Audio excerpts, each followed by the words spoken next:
Kemudian kedua, tujuan ziarah untuk apa? Untuk mengingat kematian atau mendoakan apa? Penghuni kubur. Adapun tujuannya ke kuburan para wali apa? Beribadah di situ dan apa? Meminta kepada wali.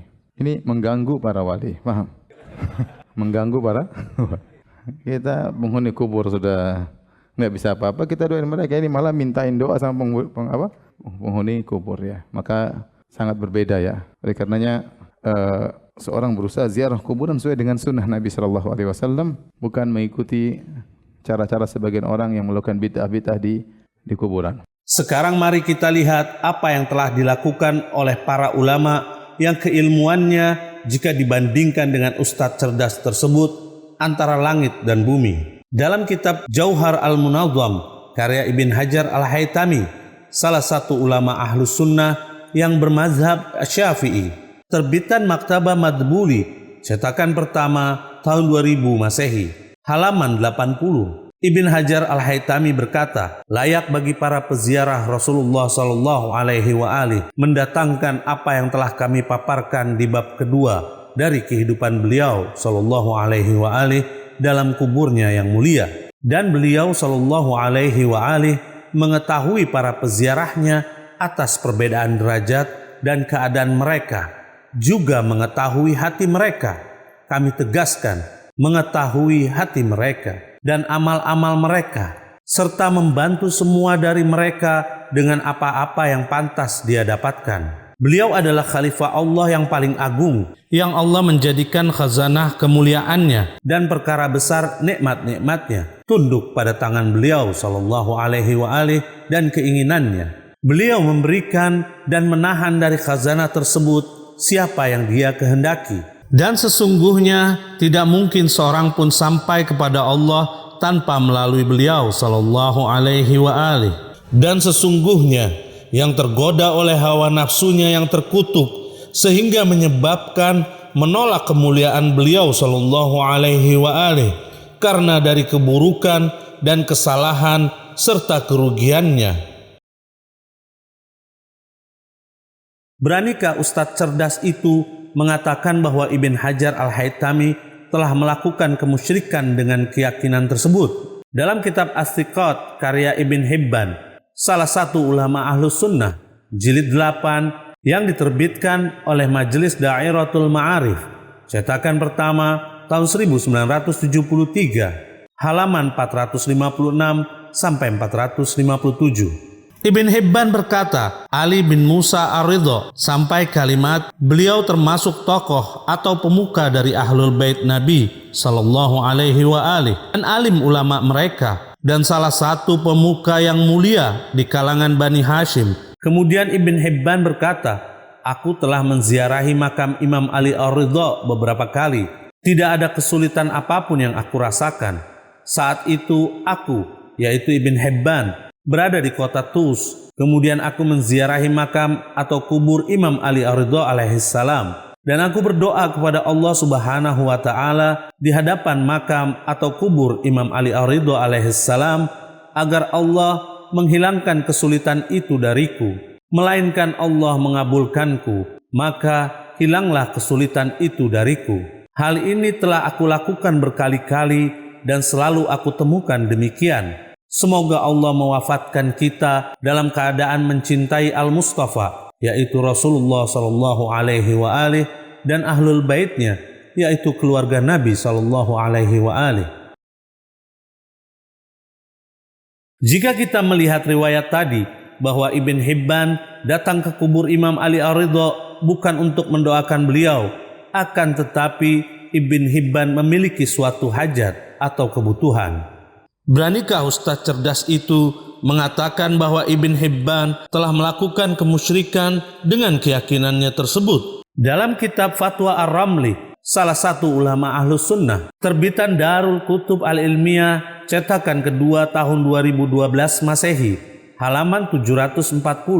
Imam Ar-Ramli ditanya tentang hal yang dialami orang awam dari perkataan mereka ketika ditimpa musibah. Wahai Syekh, atau wahai Rasulullah sallallahu alaihi wa alihi dan semisalnya, dari permintaan tolong kepada para nabi, rasul, aulia, ulama, dan orang-orang soleh. Apakah hal itu diperbolehkan atau tidak? Dan apakah para nabi, rasul, aulia, orang-orang soleh, dan ulama dapat dimintai pertolongan setelah mereka wafat? Dan pendapat apa yang lebih dipakai dalam hal tersebut? Imam Ramli menjawab, sesungguhnya meminta pertolongan kepada para nabi, rasul, aulia, ulama, dan orang-orang soleh adalah diperbolehkan. Dan bagi para rasul, nabi, aulia, dan orang-orang soleh dapat dimintai pertolongan setelah mereka wafat. Kami tegaskan, setelah mereka wafat, karena mukjizat para nabi dan kekeramatan para wali tidaklah terputus. Kami tegaskan, tidaklah terputus dengan kematian mereka.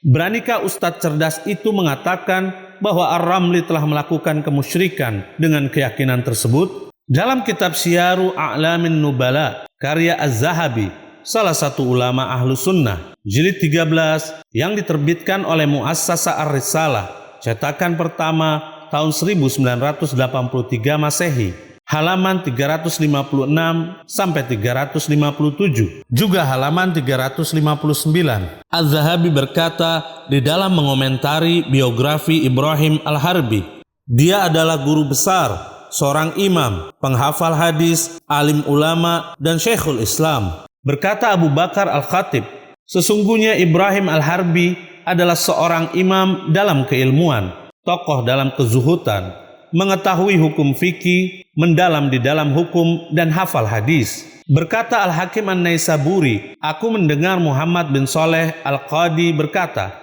kami tidak mengetahui bahwa kota Baghdad pernah melahirkan seorang tokoh seperti Ibrahim Al-Harbi, baik dalam ilmu sastra, fikih, hadis, ataupun sifat zuhud.